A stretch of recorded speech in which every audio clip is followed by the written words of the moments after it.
गुस्से को हमेशा काबू में रखना चाहिए। बहुत समय पहले की बात है।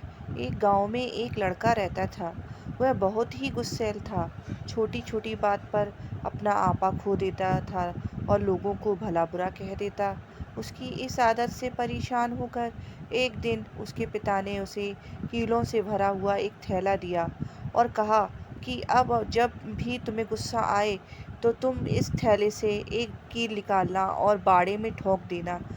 पहले दिन उस लड़के को 40 बार गुस्सा आया और इतनी ही कीलें बाड़े में ठोक दी। पर धीरे धीरे कीलों की संख्या घटने लगी।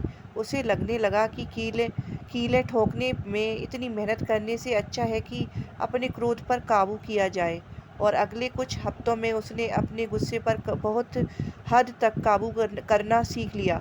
और फिर एक दिन ऐसा आया कि उस लड़के ने पूरे दिन में एक बार भी अपना टेम्पर नहीं लूज़ किया।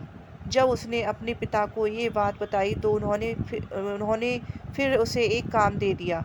उन्होंने कहा कि अब हर उस दिन जिस दिन तुम एक बार भी गुस्सा ना करो, इस बाड़े में एक कील निकाल देना। लड़के ने ऐसा ही किया और बहुत समय बाद वो दिन भी आ गया जब लड़के ने बाड़े में लगी आखिरी कील भी निकाल दी और अपने पिता को खुशी से ये बात बता दी। तब पिताजी उसका हाथ पकड़कर उस बाड़े के पास ले गए और बोले, बेटे, तुमने बहुत अच्छा काम किया है, लेकिन क्या तुम बाड़े में हुए छेदों को देख पा रहे हो? अब वो बाड़ा कभी भी वैसा नहीं बन सकता जैसा वो पहले था। जब तुम क्रोध में कुछ कहते हो तो शब्द भी इसी तरह सामने वाले व्यक्ति पर गहरे घाव छोड़ जाते हैं।